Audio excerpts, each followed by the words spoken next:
यशोदा, इस कवच को कान्हा के भीतर स्थापित होने का आदेश दीजिए। किंतु गुरुदेव, लल्ला तो यहाँ है ही नहीं। इस कवच की दिव्य शक्तियां स्वयं ही जाकर कान्हा के अंतर में स्थापित हो जाएंगी और उसकी रक्षा करेंगी। आप आदेश दीजिए।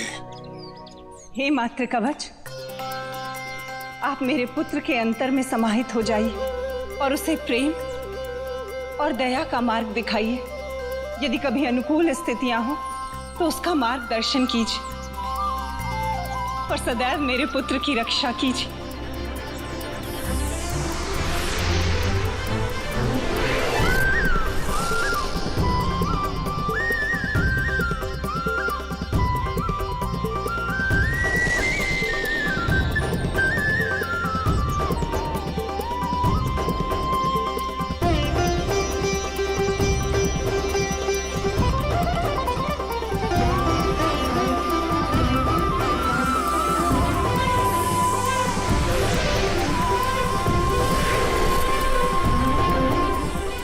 ये क्या था? ऐसा लगा मेरे भीतर कुछ अलौकिक ऊर्जा आ गई हो। मुझे इन सर्पों के साथ ऐसा व्यवहार करना होगा जैसा एक माता अपने पुत्र के साथ करती है। मुझे मातृत्व भाव से इन सर्पों को परिचित करवाना होगा।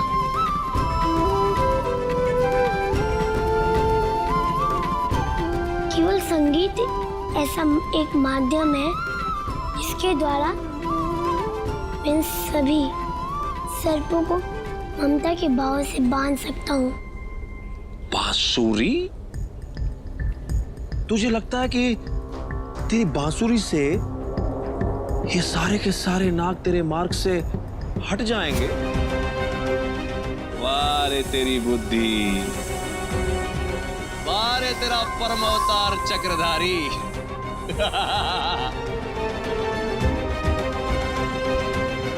चिंता मत कीजिए मामा, क्योंकि जो काम योद्धाओं की तलवार नहीं कर पाती वो कभी कभी ग्वालों की बांसुरी कर दिखा देती है। अच्छा,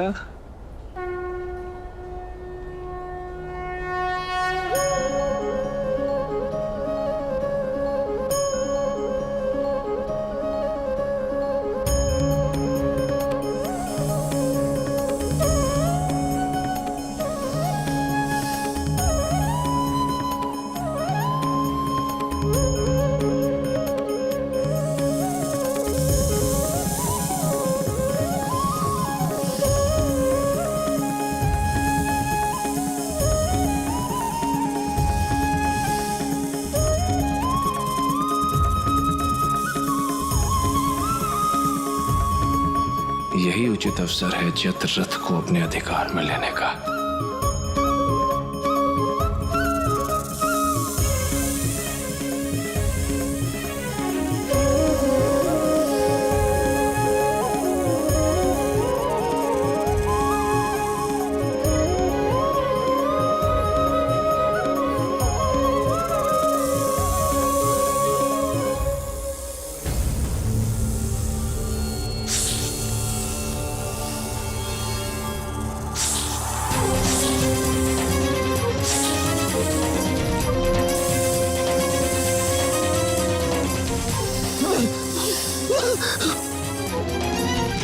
नारायण नारायण।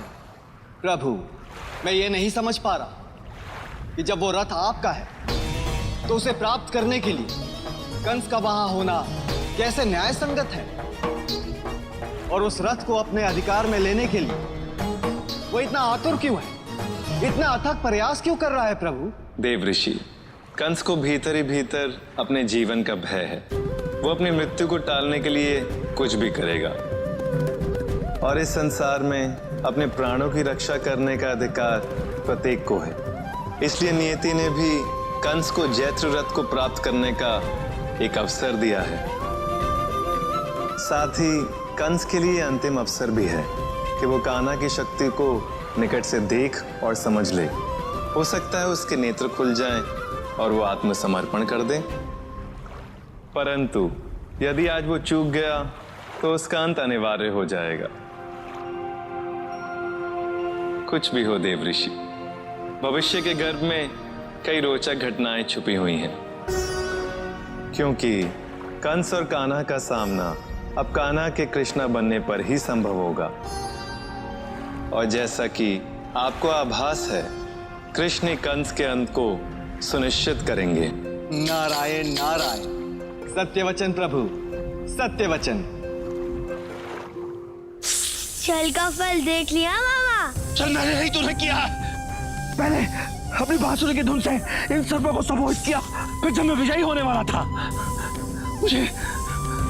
मुझे नागों के जाल में फंसा दिया। इसे छल नहीं, बुद्धिमानी कहते हैं मामा।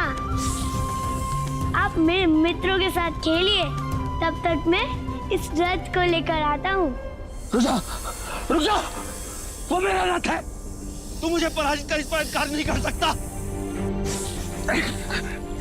जान लो मुझे, मैं भगवान हूँ, भगवान कंस। हट जाओ मेरे भाग से। मामा, जैत रथ में मैंने अपना अधिकार स्थापित कर दिया है।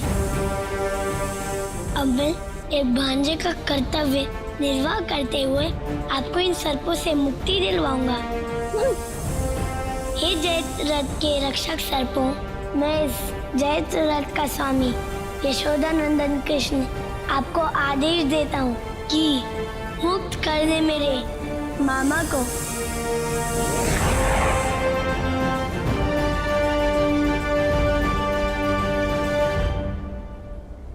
मामा, क्या हम थोड़ी देर के लिए हमारी शत्रुता भूलकर यहाँ से साथ में निकल सकते हैं? अन्यथा दोनों की मृत्यु आज निश्चित है मामा। मामा, व्यर्थ में प्रयास कर रहे हैं आप। नागलोक से केवल इस रथ के द्वारा ही बाहर निकला जा सकता है। यदि आपको अपने प्राण प्रिय है तो फिर खींचिए इस रथ को और बाहर ले जाइए। तेरा खींचूंगा मैं। अभी तक इतने दूर दिन नहीं आए। सोच लीजिए मामा, अंतिम अवसर है आपके पास। फिर मत कहिएगा कि मैंने बताया नहीं। ठीक है मामा, यदि आपकी इच्छा यहीं रुकने की है तो फिर मैं चला। उचित है, मैं करूंगा जो तू कहेगा। मुक्त कर मुझे।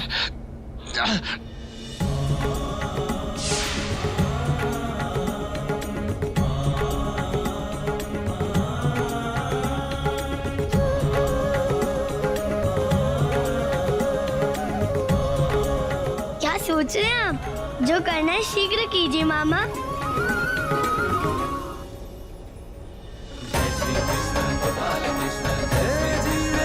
अद्भुत, अति सुंदर। मामा, आप रथ चलाने के लिए अंततः तैयार हो ही गए।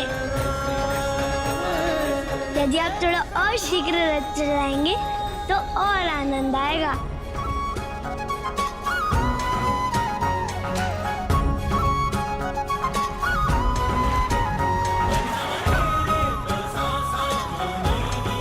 मामा, जिसके भाग्य में जो होता है वो उसे मिल जाता है, परंतु भाग्य बनता है सच्चे प्रयास से। यदि आपकी चेष्टा में सच्चाई होती तो ये रथ आपके भाग्य में होता। एक रथ को प्राप्त करके तुझे लगता है कि तूने पूरे विश्व को जीत लिया, तू महाज्ञानी हो गया, तू शक्तिशाली बन गया। अपना ये भाषण किसी और को सुनाना।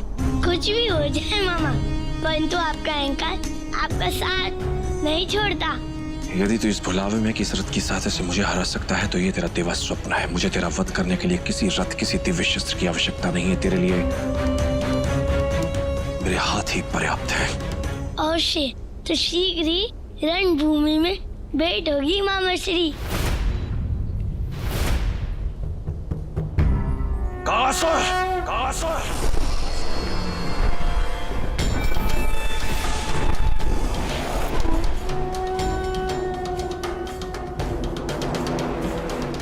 उस क्षण की प्रतीक्षा मुझे तुझसे अधिक है।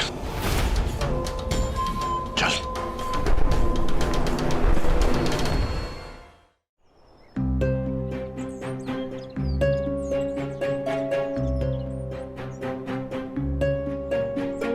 कान्हा, तुम वहां ऊपर क्या देख रहे हो?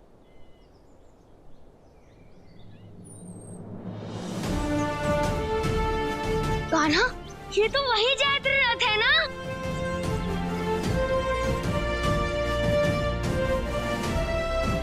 जितना भव्य है उतना ही आकर्षक जैत रथ है दाऊ, जिस पर बैठकर कोई भी युद्ध हार नहीं सकता।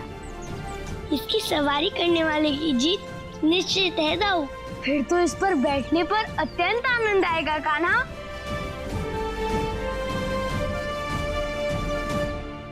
किंतु कान्हा, ये जैत रथ चलता कैसे है? इसमें तो अश्व ही नहीं है। प्रभु, इस संसार में केवल 4 ही ऐसे अश्व हैं जो इस जैत रथ को खींच सकते हैं। शैब्य, सुग्रीव, मेघपुष्प और बलाहक, ये चारों ही अश्व शक्ति, बल, पराक्रम और विजय के प्रतीक हैं। तो ये अश्व हमें कहाँ मिलेंगे बाहुक? वो चारों ही अश्व अत्यंत तेजस्वी हैं। यदि आपको उन्हें मनाकर अपने रथ के साथ जोड़ना है तो आपको अश्वलोक जाना होगा। अश्वलोक? एक और लोक? देखो कान्हा, तुम मुझे अत्यंत प्रिय हो, परंतु अब मैं तुम्हारे साथ कहीं भी नहीं जाने वाला। मुझे भूख लग रही है, मैं जा रहा हूँ भोजन की खोज में, बस।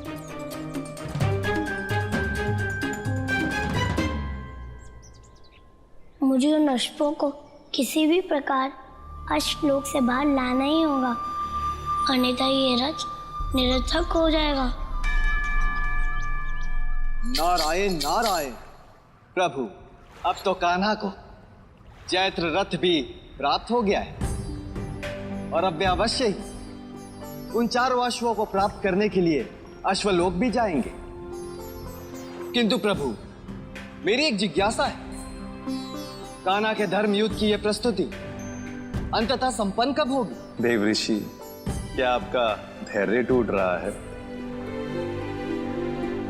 क्योंकि कान्हा की यात्रा में अभी कई पड़ाव शेष हैं, परंतु उन सभी पड़ावों को कान्हा शीघ्र ही पार कर लेंगे। आपके कौतूहल के निवारण के लिए कह देता हूं, कान्हा के कृष्ण बनने की यात्रा अब तीव्र गति से होने वाली है। नारायण नारायण। किंतु प्रभु, कान्हा से कृष्ण बनने के क्रम में न जाने कान्हा को कितने भावों का दमन करना होगा। प्रेम, मातृत्व का, और ये सब मुझे संभव होता हुआ नहीं दिख रहा है प्रभु, क्योंकि इस समय प्रभु नन्हे से कान्हा प्रेम और मातृत्व के भाव से ओतप्रोत है। देव ऋषि, कान्हा को जो कठोर निर्णय भविष्य में लेने हैं, उसकी पूर्ण भूमिका राधा को प्रस्तुत करनी होगी,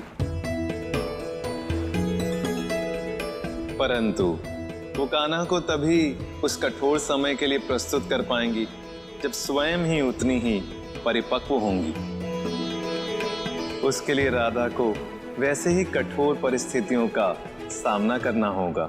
नारायण नारायण।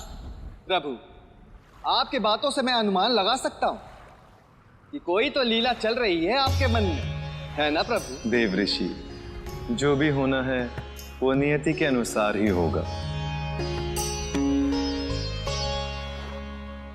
भगवान, हा, कैसी मधुर मधुर सन्न सन्न पवन चल रही है, और ये जल, समंदर की लहरें कैसे कल कल कल कल कल कल कल कल कल बह रही है। भगवान, आनंदारो है, आनंदारो है भगवान।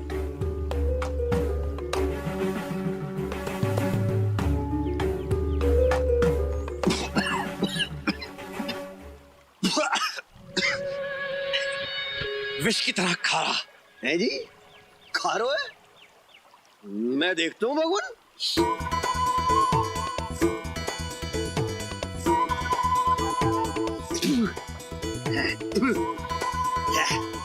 सारी जीविया खारी है गई। भगवान, हम मथुरा से इतनी दूर यहाँ समंदर के जल पीने को आए। मथुरा के जल में कीड़े लग गए का? मूर्ख। यहाँ मैं एक समस्या का समाधान खोजने आया हूँ। अरे भगवान, समस्या को समाधान? कहीं आप अपने प्राण देने तो नहीं आए? नहीं है सुना, ना तुम है सुना हो सकता ना भगवान। तो मेरा शुभ चिंतक है या दुख चिंतक? आत्महत्या करने आया हूं मैं यहाँ। अरे आत्महत्या करें आपके शत्रु, आप क्यों करेंगे? ये सत्य कहा, आत्महत्या करें मेरे शत्रु।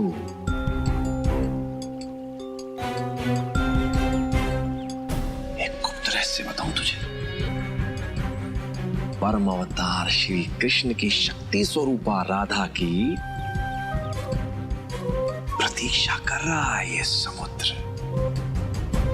अति शीघ्र अपनी प्रिय राधा के विरह में मेरे भांजे कान्हा को आत्महत्या अवश्य करनी पड़ सकती है। अरे भगवान, मुझे बात समझ न आ रही, जिस समंदर राधा की प्रतीक्षा क्यों कर रहे हैं जी? हे समुद्रराज रत्नाकर,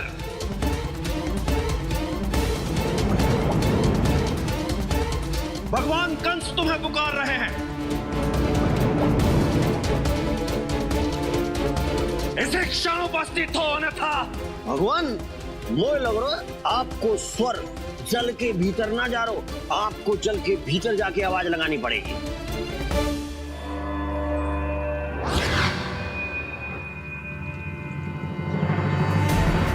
रत्नाकर, हाँ भगवान, प्रत्यंचा खींचने तक यदि तुम बाहर नहीं आए तो मेरा ये बाण तुम्हारा सारा जल सोख लेगा।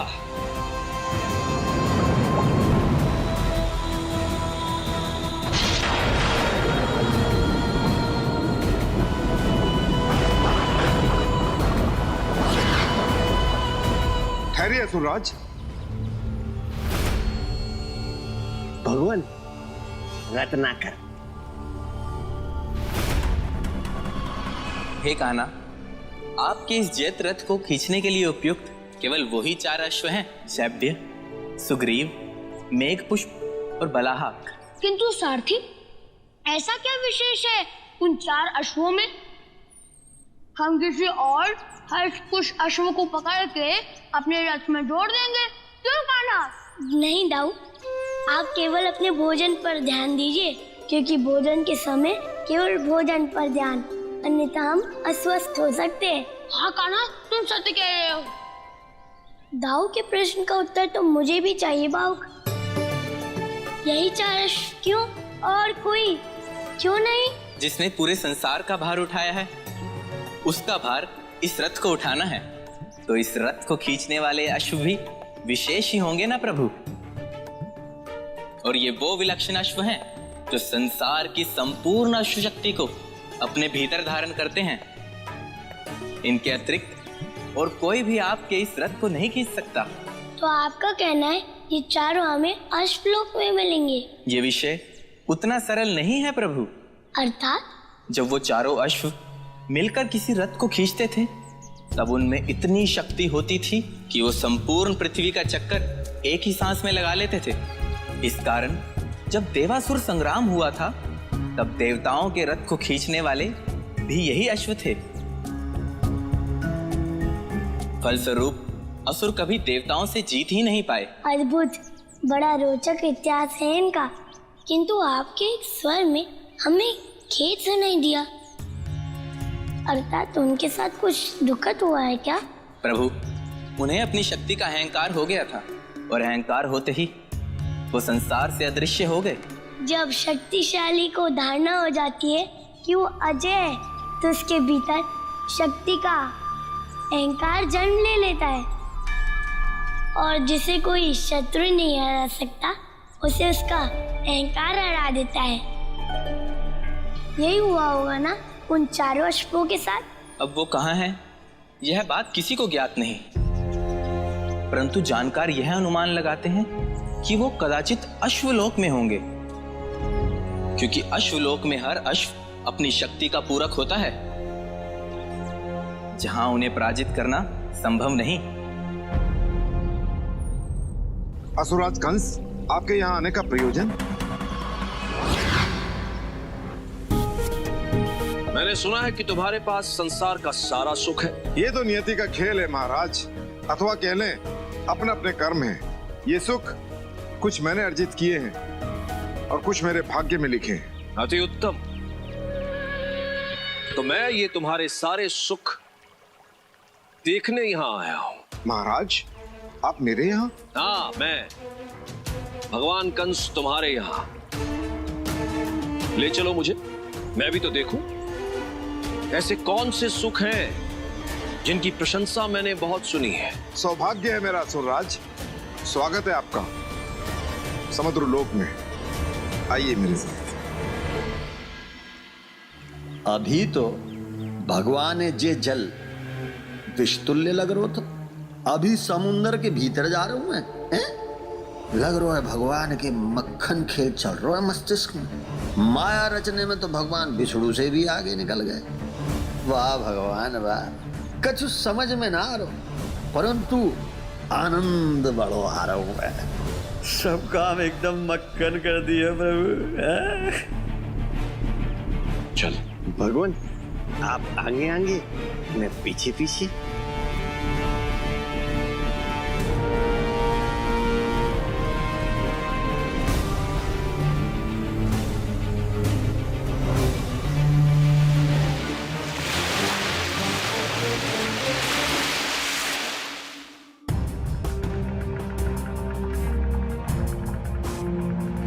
कान्हा, कदाचित सारथी ने हमें अश्वलोक का सटीक मार्ग नहीं बताया। बाहु ने हमें सटीक ही मार्ग बताया है। कान्हा, मार्ग बताने का ये कौन सा ढंग है कि पूर्वा जिस ओर बहती है उस ओर है अश्वलोक? दाऊ, अश्वलोक उससे ओर आएगा जिस ओर सूर्य के घोड़े की गति होती है दाऊ, और वो सदा पूर्व से पश्चिम की ओर जाता है। ठीक है, फिर चलते चलो इस रेत में। चलिए दाऊ।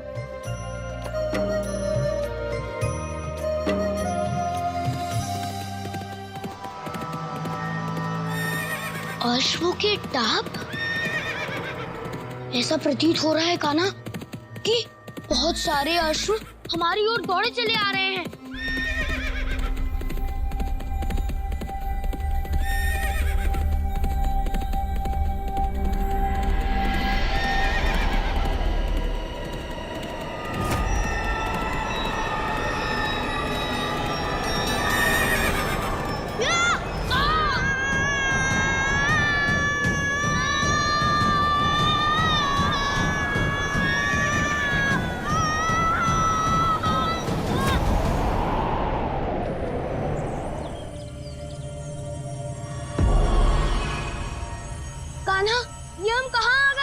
दाऊ, लगता है हम धरतीलोक और अश्वलोक की सीमा के मध्य में करें। चलिए दाऊ, हमें आगे चलकर देखना चाहिए। आगे अश्वलोक की सीमा होगी दाऊ। चलो कान्हा।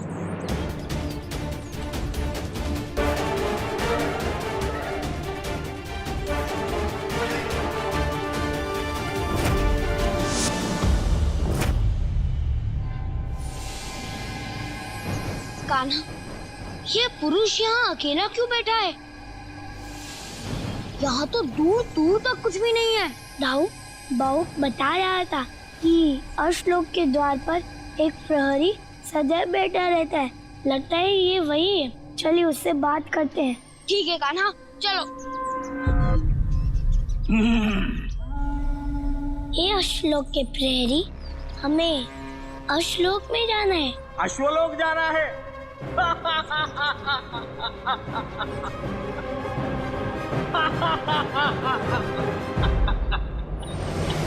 आइए महाराज कंस, आइए आइए असुरराज, समुद्र लोक में आपका स्वागत है।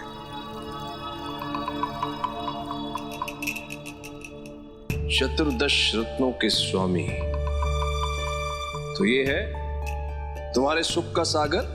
यहाँ रहते हो तुम? हाँ असुरराज, यही है मेरा अप्रतिम सुख सागर।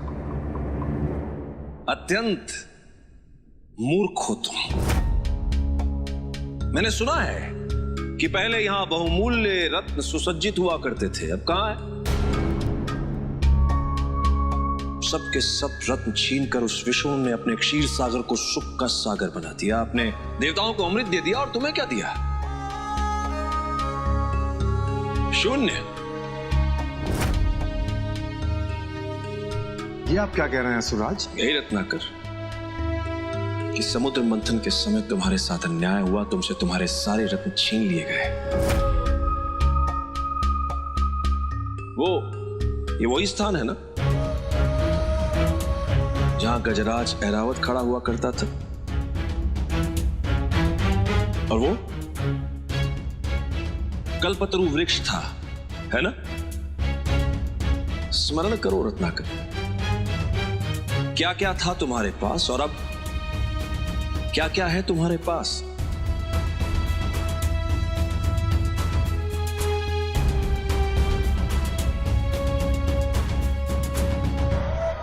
तनिक भी आभास है तुम्हें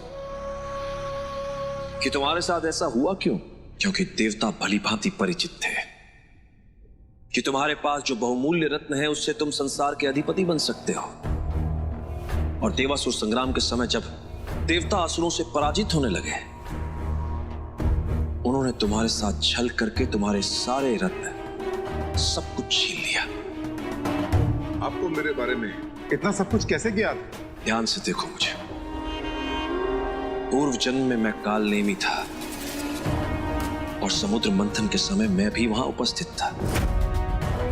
ये सारी घटनाएं मेरी आंखों के सामने घटी।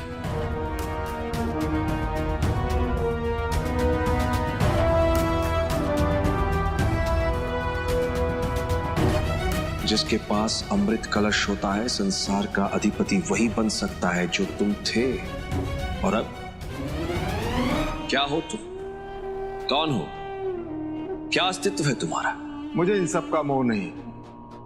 इन सब का चले जाना ना मुझे व्याकुल करता है और ना ही मेरे अंदर किसी रिक्तता की अनुभूति होती है। अनुभूति होगी भी कैसे? अकेले जो बैठे रहते हो यहां, कोई आता है तुमसे भेंट करने? किंतु स्मरण करो कि तुमने देवताओं के लिए क्या क्या नहीं किया, और वे सब के सब भुला बैठे तुम्हें। अरे पूजा और कर्म कांडों में तुम्हारा नाम तक नहीं लिया जाता। हाँ। महाराज बलि का नाम आज भी संसार में है, और तुम जिसने अपने सारे रत्न लुटा दिए, सब कुछ न्यौछावर कर दिया, उसे कोई नहीं जानता, उसका कोई नाम नहीं। तुम्हारे गज को लेकर वो इंद्र स्वर्ग का अधिपति बना बैठा है। देवता तुम्हारे अमृत का पान करके अमर हो गए, और तुम्हें क्या मिला? ये जल जो पीने योग्य भी नहीं है, विष के समान खारा है, जिसके भीतर बैठकर तुम सड़ रहे हो प्रतिदिन एक एक क्षण। पुनः कहना बालक, कहाँ जाना है? एक ही बात 4 बार बोल चुके हैं। कान बंद है क्या? तो कान खोल के सुन लो। मैं पुनः बता रहा हूँ, हमें अश्लोक जाना है। मार्ग बताओ। अंतिम बार बता रहा हूँ, हमें अश्लोक जाना है। मार्ग बताओ। इसमें बताने वाली क्या बात है बालको? अश्वलोक की पहली सीमा पार कर चुके हैं तुम लोग। ऐसे ही चलते चलते चले जाओ अश्वलोक। अरे रे रे रे, एक बात तो मैं बताना भूल ही गया। अश्वलोक में सिर्फ अश्व ही जाते, तुम लोग नहीं जा पाओगे। मैं तो कहता हूँ, जैसे आए हो वैसे ही लौट जाओ। हम लोग नहीं लौट सकते, ये बहुत आवश्यक कार्य है। इसे पूर्ण किए बिना हम कहीं नहीं जाएंगे। आवश्यक कार्य है तो फिर जाओ, प्रयास करके देख लो, कर लो अपनी मन की शांति पूरी। कान्हा, इतना सोचो मत, ये तो पहेलियां बुझा रहा है। यदि इसकी बातों में आ गए तो कुछ नहीं कर पाएंगे। आगे चलते हैं, जो होगा देख लेंगे। अरे अरे दाऊ, बात तो सुनिए। बात सुनने का नहीं कान्हा, अपितु कार्य करने का समय है। किस ओर जाना है? जिस ओर मन करता है चले जाओ। सामने पूरा अश्वलोक तो है, खुली सीमा है, सीधा मार्ग है। यदि खुली सीमा है और सीधा मार्ग है तो आपका यहाँ क्या कार्य है? मैं प्रहरी हूँ, भीतर आने जाने वाले का लेखा जोखा रखता हूँ। खड़े क्यों हो? जाओ जाओ, आवश्यक कार्य है ना कोई, जाओ। चलो कान। हाँ दाऊ, चलिए।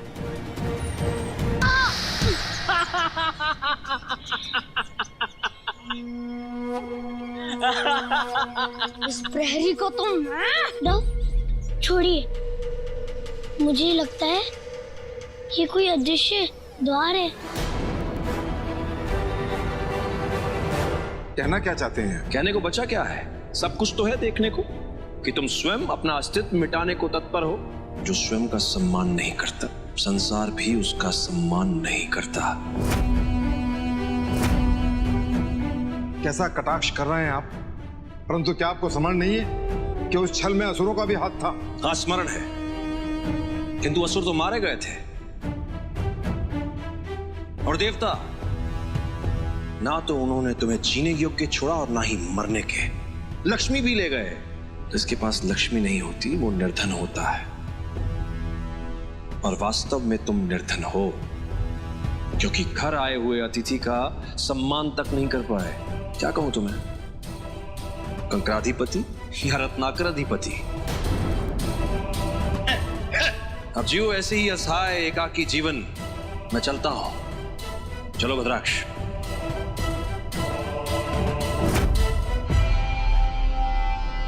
भगवान, हम इतनी सी बात करने यहाँ आए थे। ठहरिए मथुरा नरेश।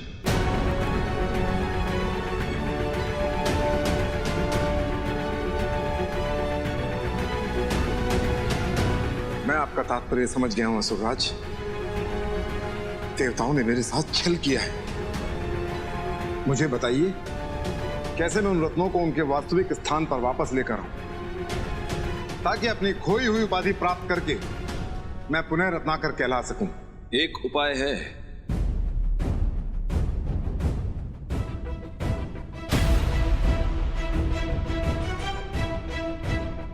अपनी लक्ष्मी को वापस ले आओ। लक्ष्मी? मैं लक्ष्मी को कैसे पुनः प्राप्त कर सकता हूं? वो तो विष्णु की पत्नी है। अब तो केवल उन पर विष्णु का अधिकार है। एक योजना है मेरे पास। लक्ष्मी का अवतार राधा इस समय बरसाना में रह रही है। जाकर उसे बताओ कि तुम उसके पिता हो। बेटी के भीतर पिता के भाव उत्पन्न करो। जाओ, ले आओ उसे।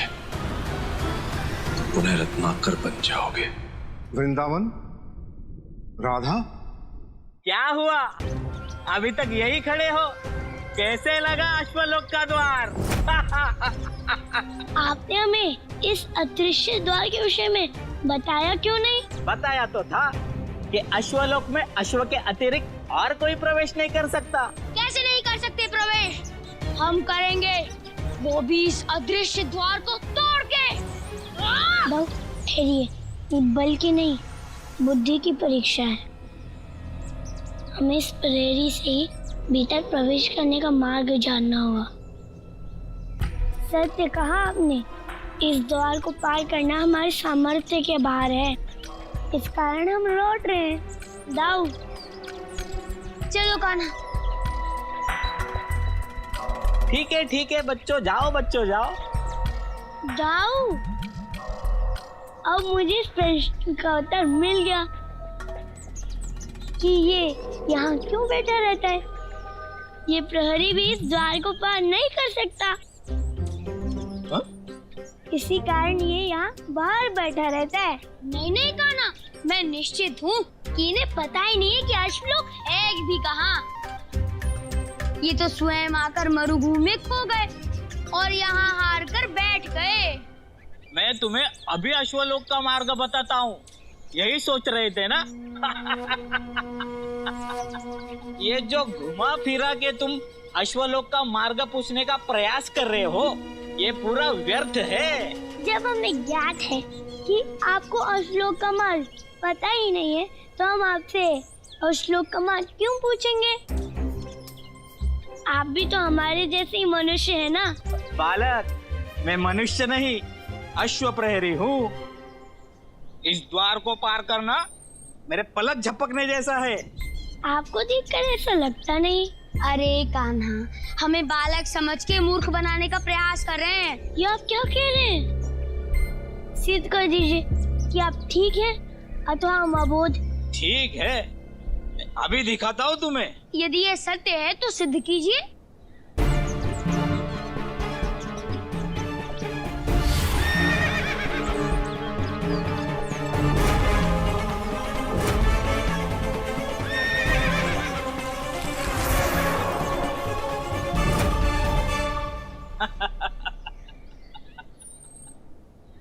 अति उत्तम। मैंने कहा था ना, ये कोई साधारण प्रहरी नहीं है। मान गए आपको। कितनी सरलता से प्रवेश कर गए आप भीतर। मैं अश्वरक्षक हूँ, मैं भीतर जा सकता हूँ, पर तुम नहीं। हे महान प्रहरी, हमें भी कोई मार्ग बता दीजिए इस द्वार को पार करने का। क्यों एक ही बात की रट लगाए रखे हो? जो असंभव है वो असंभव है। जाओ अपने घर चले जाओ। अच्छा, हम चले जाएंगे। अब एक बार और प्रवेश करके दिखाएंगे। प्रथम बार ठीक से देख नहीं पाए। हाँ हाँ, ऐसा चमत्कार हमने इससे पूर्व कभी नहीं देखा था। कैसे आप अश्व बन गए, अश्व से मानव बन के लौट भी आए। कितनी अद्भुत कला है आप में। सच में तुम दोनों का अच्छा लगा? हाँ। चलो, कोई तो है जो मेरी कला का मूल्य समझता है। तो एक बार आप और प्रवेश करके दिखाइए।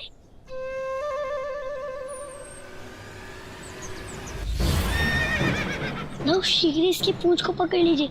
हम इसके साथ ही भीतर चले जाएंगे। हाँ कान्हा, पकड़ो पूंछ। हाँ।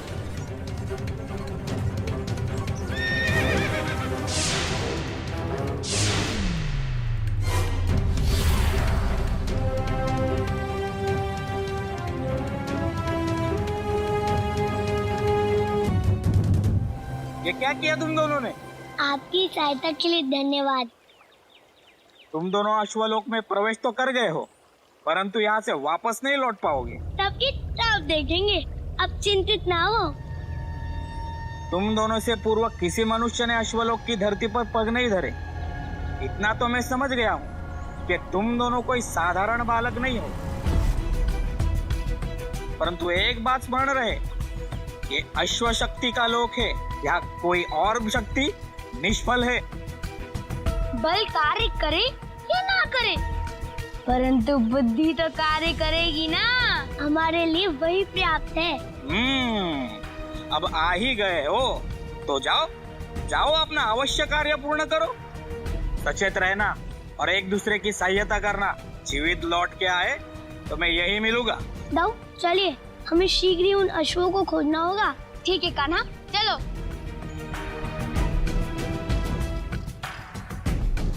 परंतु असुरराज, ये कैसे संभव है? राधा तो इस समय मेरी पुत्री है ही नहीं। वो तो बरसाना के वृष भानु की पुत्री है। उसको तो याद भी नहीं होगा कि वो मेरी पुत्री है। फिर वो मेरी बात क्यों सुनेगी?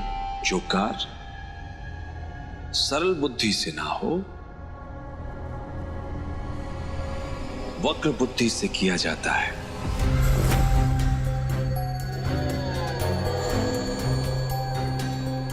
मैं हूं ना, भगवान कंस तुम्हारा मित्र। चिंता मत करो, मैं तुम्हारी सहायता करूंगा। अब ध्यान से सुनो। लक्ष्मी के जाने के पश्चात ये जल खारा हो गया था, उसी का प्रयोग करना है तुम्हें।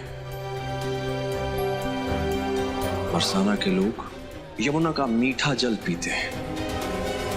खारे जल का पान करके कितने दिनों तक जीवित रहेंगे?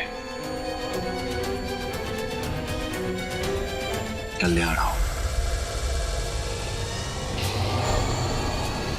मक्खन,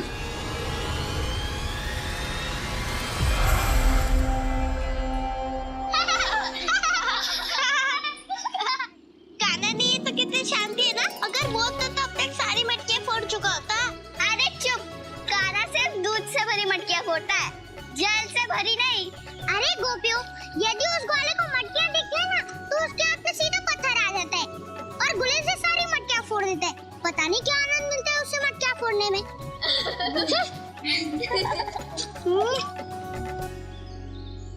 राधा बिटिया, तुमने आने में कितना विलंब कर दिया। अरे तृष्णा के मारे मेरा गला सूखा जा रहा है। ये लीजिए बाबा, स्वच्छ शीतल जल। इसे पीकर आपकी तृष्णा मिट जाएगी। अवश्य।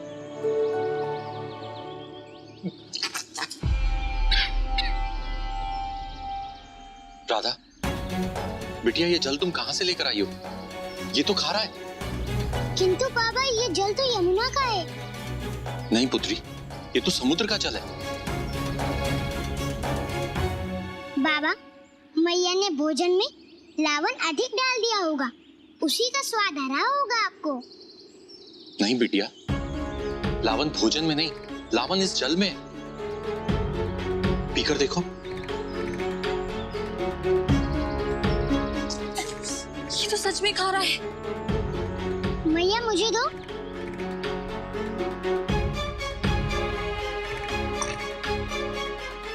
हाँ, ऐसा तो पहले कभी नहीं हुआ।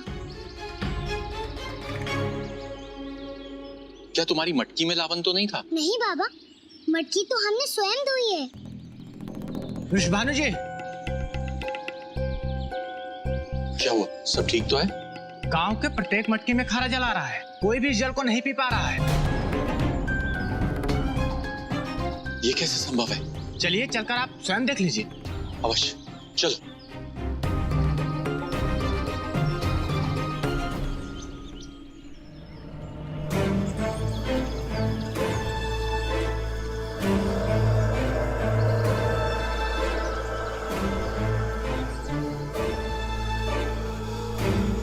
कान्हा, क्या लगता है वो चारों अश्व हमें कहाँ मिल सकते हैं? यहीं कहीं अश्वलोक में विचरण कर रहे होंगे दाऊ।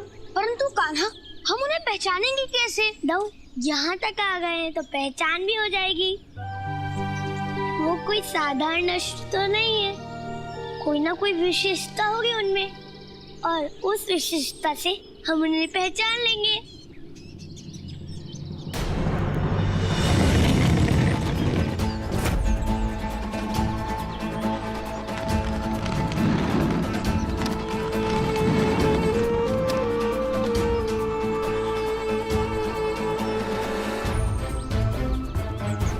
इतनी शक्ति, वो भी एक अश्व में। ऐसा शक्ति प्रदर्शन तो मैंने कभी नहीं देखा कान्हा। ऐसा बल, ऐसी प्रचंडता, वास्तव में तो ये एक दूसरे से भी बढ़कर है।